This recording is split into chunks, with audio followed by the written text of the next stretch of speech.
Hello दोस्तों, कैसे हो आप लोग। आशा करती हूँ बढ़िया ही होगे। दोस्तों, मैं आज आपके लिए एक ऐसी कहानी लेकर आई हूँ जो हर लड़की की कहानी है, जो मायके से लेकर ससुराल जाने तक उसे क्या क्या सहना पड़ता है।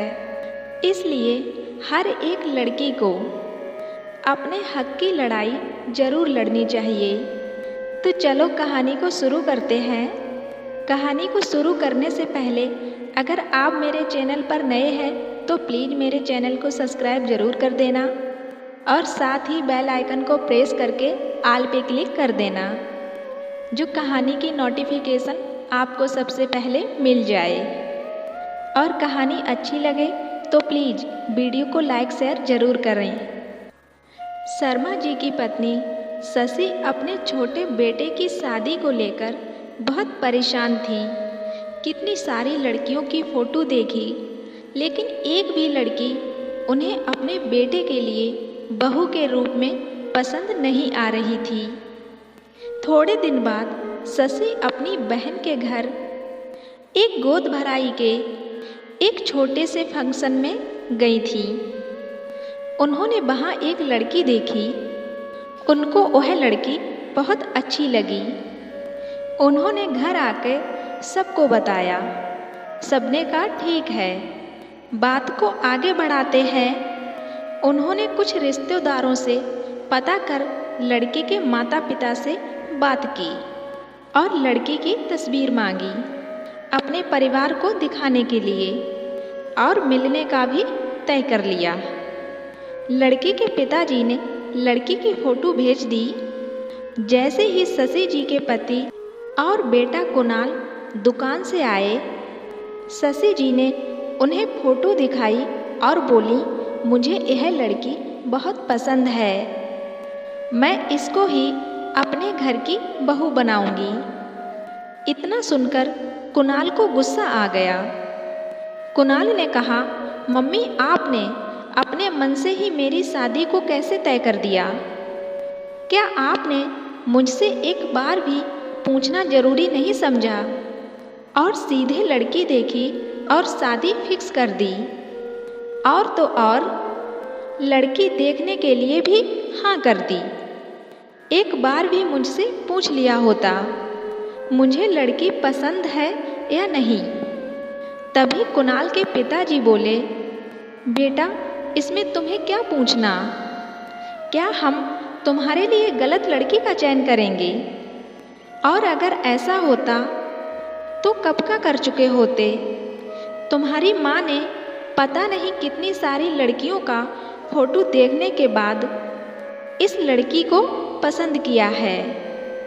कुणाल ने साफ कह दिया, मुझे शादी नहीं करनी। यह कहकर कुणाल अपने कमरे में चला गया। कुणाल जब अपने कमरे में चला गया तब कुणाल की बड़ी भाभी कामिनी कमरे में गई और बोली, क्या बात है कुणाल, अच्छी तो लड़की है, तुम क्यों मना कर रहे हो शादी करने से? तो कुणाल ने भाभी से कहा, मैं एक लड़की से प्रेम करता हूँ और उसी से शादी करना चाहता हूँ। भाभी ने कहा, देवर जी अगर ऐसी बात थी तो पहले बता देना चाहिए था। माँ जी कब से परेशान थी आपकी शादी के लिए, कहाँ कहाँ लड़की नहीं देखी।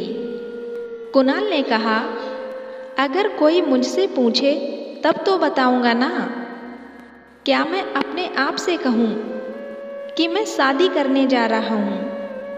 कुणाल की भाभी कामनी ने जाकर अपनी सास से कहा कि कुणाल किसी लड़की से प्रेम करता है और वह उसी से शादी करना चाहता है। शशि जी यह सुनकर बहुत गुस्सा हुई और बोली, जब उसने लड़की पहले से ही पसंद कर ली थी तो मुझे बता देता, लेकिन मैं जब तक लड़की नहीं देखूंगी शादी नहीं होने दूंगी। तो कुणाल ने अपनी प्रेमिका कृतिका को अपने घर वालों से मिलवाया। कुणाल के घर वालों को कृतिका बहुत पसंद आ गई। मिलने के बाद शशि ने कुणाल से कहा, देखो तुमने लड़की तो पसंद कर ली, लेकिन शादी तो मेरे हिसाब से होगी। कुणाल चुपचाप था। वह सोच रहा था कि कुछ भी करके शादी हो जाए। अगले दिन कृतिका के पिताजी कुणाल के घर में शादी की बात करने के लिए आ गए। जैसे तैसे शादी की बात पक्की हुई, लेकिन कुणाल की जिद की वजह से कुणाल के घर वालों को यह शादी की बात माननी पड़ी। 3 महीने में ही कुणाल और कृतिका की शादी हो गई। घर में जब तक मेहमान थे तब तक तो कृतिका से कोई कुछ भी नहीं कहता था।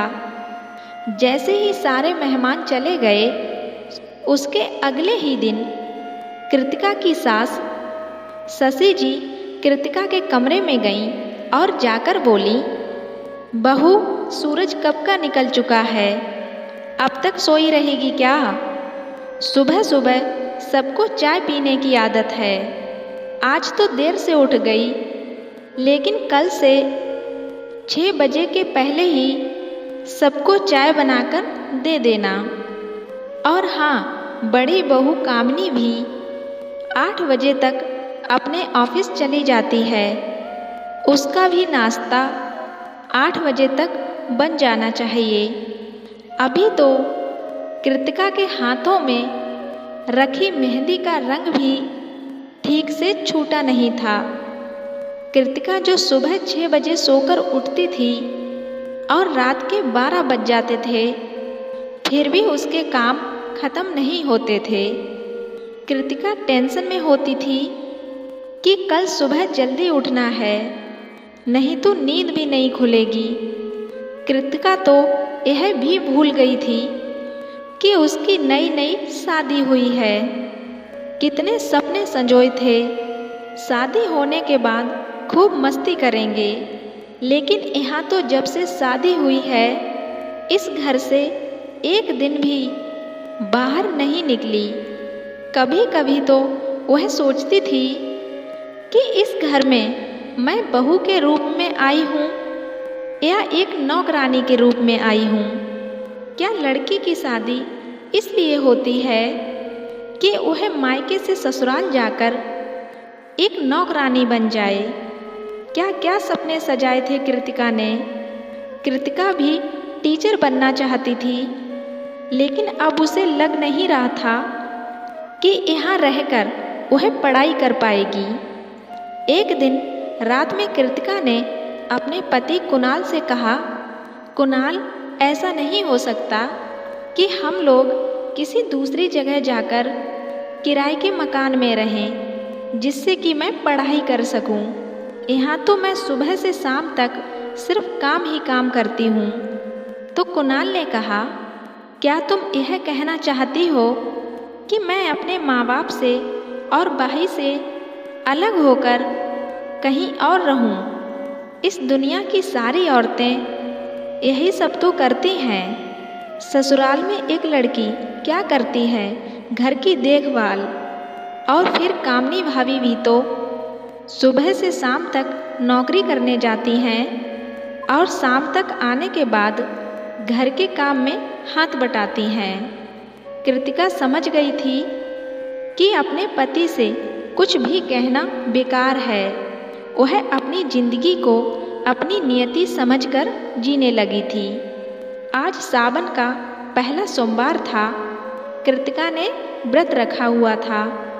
उसने सोचा कि सुबह सुबह सबको नाश्ता कराकर थोड़ी देर आराम कर लेती हूँ, फिर लंच बनाऊंगी।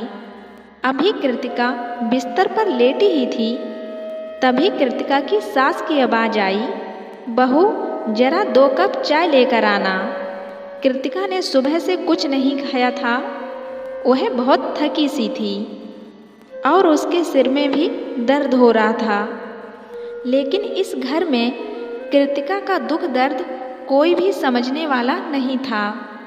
कृतिका जैसे ही चाय लेकर अपनी सास के कमरे में पहुंची, कृतिका की सास किसी मंदिर के घंटे की तरह जोर जोर से बजने लगीं। तुम्हारे मायके वालों ने कौन सा मेरा घर भर दिया है, जो रानी की तरह अपने रूम में आराम फरमा रही हो। बड़ी बहू को देखो, एक तो इतना ज़्यादा दहेज लेकर आई और ऊपर से नौकरी भी करने जाती है। महीने की आखिरी में आधी तनख्वाह का पैसा मुझे दे जाती है। बहू हो तो बड़ी बहू जैसी। शादी से पहले तुमने कहा था मास्टर डिग्री ली है। तुम्हारी मास्टर डिग्री का क्या फ़ायदा है जब एक भी रुपए कमा नहीं रही हो। इतना सुनकर कृतिका के आंखों से आंसू टपक टपक कर जमीन पर गिरने लगे।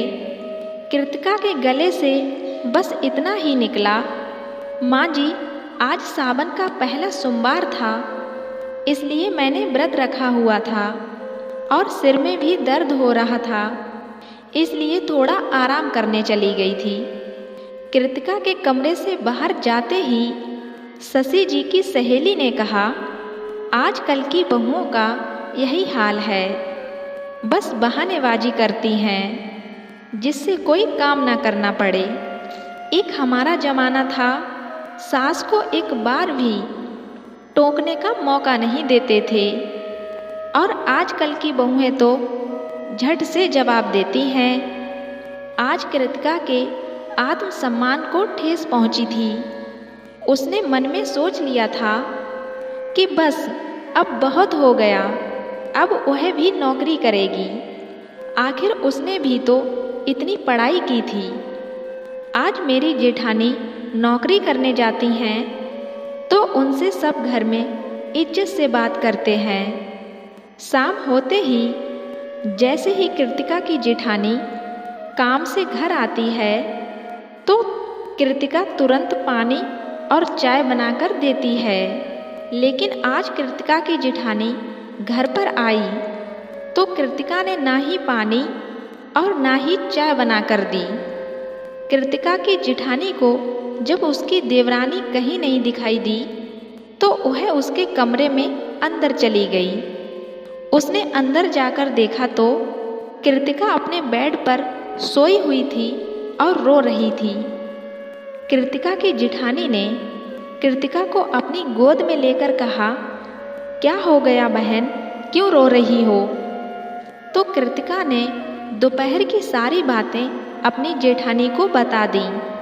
आप तो जानती हैं मैं पूरे दिन घर का काम करती हूँ, फिर भी सासू माँ ताहने मारती रहती हैं। कृतिका की जेठानी ने कहा, अरे पगली, तो सासू माँ की बातों का बुरा मत मानना, वह तो ऐसी ही हैं। मैं भी जब नई नई शादी करके आई थी तो मेरे साथ भी ऐसा ही हो रहा था, लेकिन उसके बाद मेरी नौकरी लग गई और फिर घर में मुझे टाइम ही कहाँ रहता है कि मैं घर में रहूं। मैं तो कहती हूँ कि तुम भी नौकरी करो।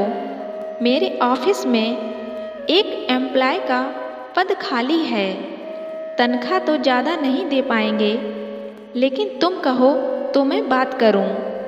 कृतिका ने भी एक पल में भी हाँ कह दिया, क्योंकि अब वह आत्मसम्मान से जीना चाहती थी।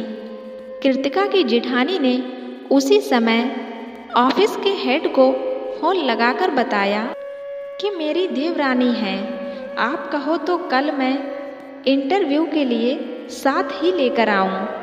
ऑफिस के हेड ने हाँ में जवाब दिया।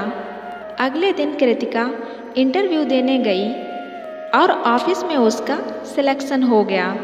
फिर क्या था, वह भी अपनी जेठानी के साथ ऑफिस जाने लगी। कृतिका की जेठानी और कृतिका जल्दी जल्दी घर वालों के लिए नाश्ता बनाती और फिर एक साथ ही ऑफिस चली जाती। अब दोनों देवरानी और जेठानी मिलकर साथ रहने लगे। कृतिका को भी जितनी तनख्वाह मिलती थी उसमें से आधे पैसे अपनी सास को दे देती थी। अब उसकी सास भी कृतिका से खुश रहने लगी थी और कृतिका भी अपनी जिंदगी जीने लगी थी।